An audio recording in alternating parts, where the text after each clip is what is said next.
Todo mundo sabe, isso aí publicado em tudo quanto é lugar, que o dólar bateu hoje, o novo recorde, está no nosso portal r7.com, na cara assim, das pessoas, a tarde inteira recorde, falou disso tudo e foi por aí afora. Bom, nós vamos conversar agora com o nosso comentarista de economia, o Richard Rittenberg, que está aqui conosco. Richard, boa noite, tudo bem? Boa noite, Heraldo. A gente vai falar aqui ou vamos mostrar lá algum... Tem um gráfico interessante aí. Quer ver o gráfico primeiro? Podemos ver. Vamos lá, então vamos dar uma olhadinha então, no gráfico aqui. Bota o gráfico aqui no nosso telão mágico aqui para a gente ver como é que funciona isso. Assim a gente teria uma situação melhor. Primeira coisa que a gente perguntar antes de aparecer aqui o telão. Nós vamos falar de crise cambial, vamos falar de política cambial. Exatamente, essa é a pergunta que as pessoas devem fazer e a gente vai procurar explicar com calma para elas entenderem todo o processo e a diferença entre uma crise cambial e uma política cambial. Esse gráfico que eu fiz, ele é o câmbio real. Por que eu estou utilizando o câmbio real? Porque eu quero comparar de 95 até 2015. Mas como ocorreu inflação no Brasil e inflação também nos Estados Unidos, então eu faço um ajuste e calculo o câmbio real descontando já a inflação e consigo comparar esses períodos. Com essa última alta que a gente está vendo aqui, na verdade a gente não chegou ainda próximo daquele topo que a gente viu em 2002. Então, em outubro de 2002, está aqui. É governo Lula. Isso, quando bateu os 4 naquela época. Tá. Só que os 4 naquela época, se a gente descontar a inflação brasileira e americana, equivale mais ou menos a 6,50 de hoje. De hoje, tá. O que acontece? A gente passou ou está próximo do pico de 99, que é quando teve a mudança de regime cambial, que o câmbio ele andava aos pouquinhos, que chama banda cambial, e aí ele passou a ser flutuante, quando saiu rapidamente de 1,20 na época para 2,20.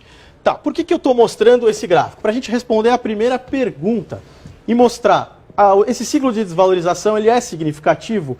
Ele é. Só que ele chegou já no patamar de 2002? Ainda não, ainda tem um espaço. Agora, para a gente entender se é uma política cambial ou uma crise cambial, algumas semanas até no programa você me perguntou, esse dólar vai chegar a 4? E eu falei, o governo torce para que ele chegue nos 4. Por que ele torce para chegar nos 4? A gente vai ver isso também. Mas, repetindo aqui, então, você tem esse pico de 6,50, esse pico aqui de 99, que agora a gente atingiu, e a grande mudança cambial aconteceu no começo deste ano. Então, esse câmbio real de hoje quanto é? 4 e quanto? Hoje chegou a 4,14. 4,14, mas com inflação, sem inflação? Não, é porque a gente está contando com como é hoje, então... Hoje, tá, não tem inflação. Isso, e a gente está comparando hoje com os demais dias. Tá certo. Por que é uma crise cambial? Crise cambial é quando o país ele está sem reservas internacionais, ele está vulnerável e ele está sob ataque especulativo. Então, mas eu ouvi hoje alguém falar que estamos sofrendo e você tem uma saída de capitais. Se a gente pegar essa curva que foi em 2002, que teve a grande desvalorização de abril a outubro de 2002, quando bateu nos 4 daquela época, teve uma saída de 10 bilhões de dólares do país. Agora, o mais interessante, de setembro de 2014 até os dias de hoje, a gente teve uma entrada de recursos, ou seja, entrou dólares. Então, o dólar não está subindo porque está ocorrendo uma fuga de capitais. O dólar está subindo porque faz parte da política econômica. Então não está tendo ataque especulativo? Não está tendo ataque especulativo e nem fuga de capitais. Tá. Outro ponto interessante. Fuga de capitais, mas não está vendo a entrada e saída de capitais aqui? Tá, mas está entrando mais do que saindo. Mais do que está saindo. Isso. Tá.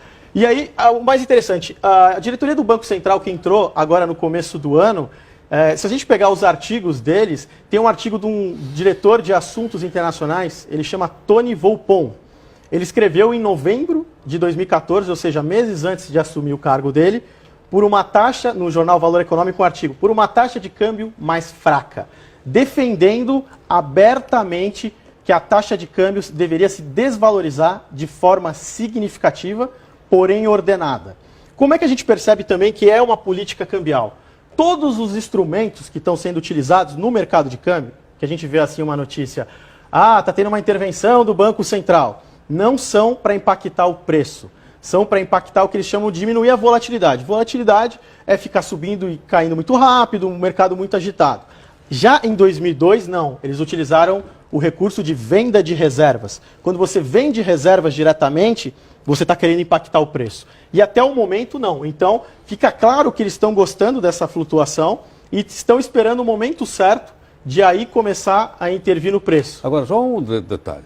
Mas com o dólar a mais de 400, não está um desgaste político enorme em cima do governo? Passada a barreira dos 4, eu julgo que foi demais, porque despertou essa âncora psicológica. Quando você fala, vai subir o pãozinho. Isso. Vai subir os produtos importados. A maquiagem vai subir não sei o quê. Etc. E aí? Agora vem a segunda parte que eu falei, por que fazer esse ajuste? Eles represaram por muito tempo o câmbio num patamar artificial. Quem represou? O Banco Central. Era uma política econômica de manter o câmbio muito apreciado, segurando a inflação. Isso gerou o quê? Aumento Isso fez parte da política econômica do governo da Dilma. Isso, exatamente. Tá. E aí você tinha aumento da importação, aumento dos gastos dos brasileiros no exterior, e isso estava tornando o Brasil muito vulnerável externamente, porque se parasse de entrar capitais, aonde a gente ia tirar dólares? Das reservas internacionais. Só que tem esse ponto interessante. Aqui as reservas internacionais, quando eles interviram, era 35 bilhões de dólares, contando o dinheiro do FMI. E agora a gente não está intervindo porque a gente não tem reserva. Não, a gente tem 370 bilhões de dólares de reserva. 10 vezes mais poder de fogo que a gente tinha aqui. Então, mais um argumento mostrando como faz parte de uma política cambial. Para que eles querem fazer isso? Para o Brasil fazer o chamado ajuste externo. O que é o ajuste externo?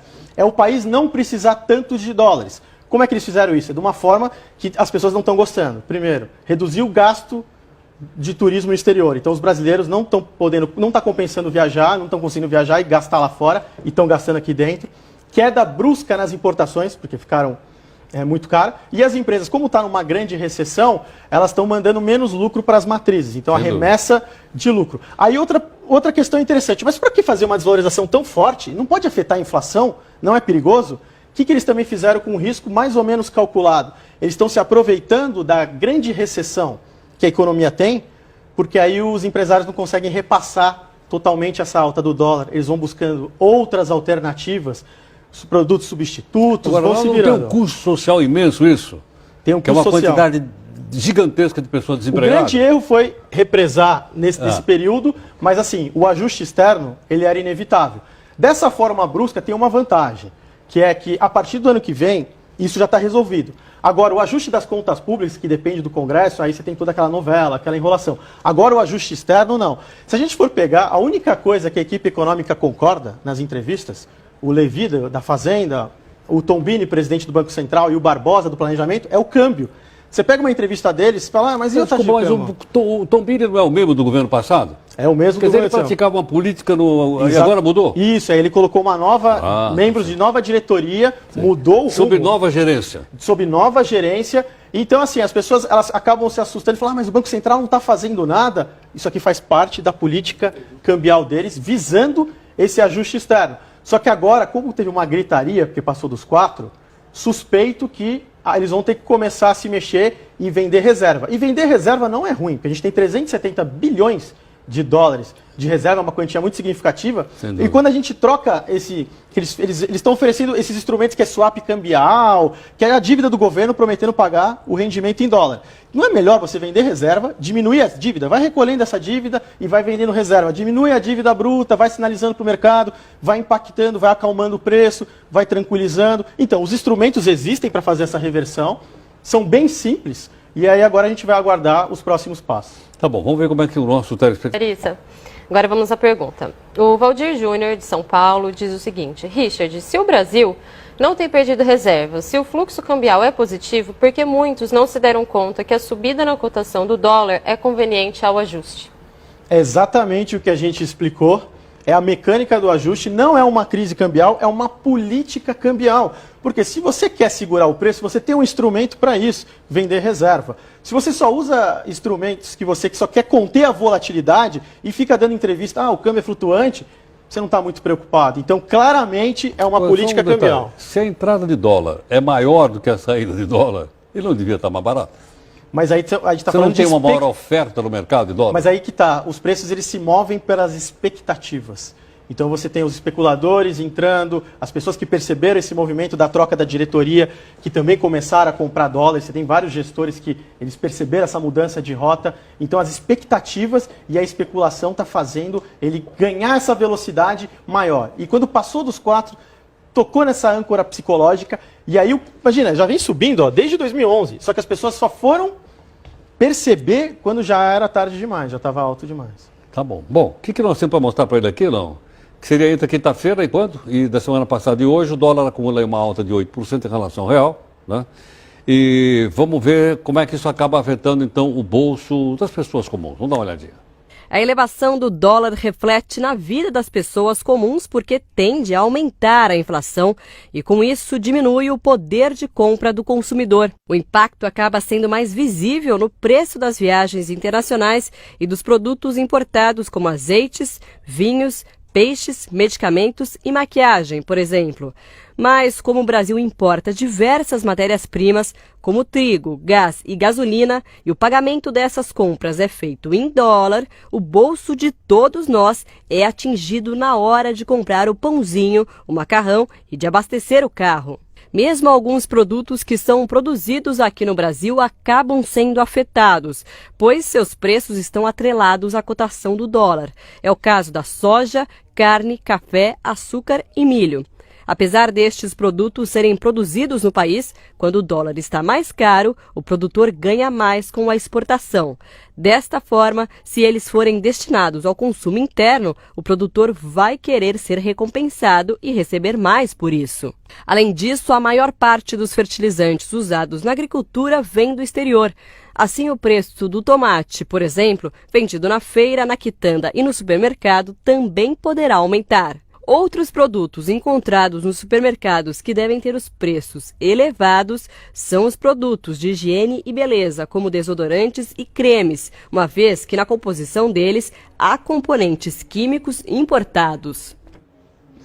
Pô, esse aqui é o outro lado da história, né? Você tem o prós e contras, mas é muito pior você ter uma crise externa, você ficar vulnerável. Como a gente fez o ajuste externo, isso já está resolvido. Então, para o ano que vem, num cenário até de aumento da taxa de juros americana, o Brasil acabou com a vulnerabilidade externa. Então, isso foi resolvido. Então, tem esse lado bom. Só que tem esse outro custo. As viagens no exterior, o preço de alguns produtos. Economia é isso. Você não consegue agradar a todos e também não consegue prejudicar a todos. Então, são questões de escolhas. Mas, assim, a escolha que a equipe econômica fez foi dessa política cambial para fazer o ajuste externo o mais rápido possível.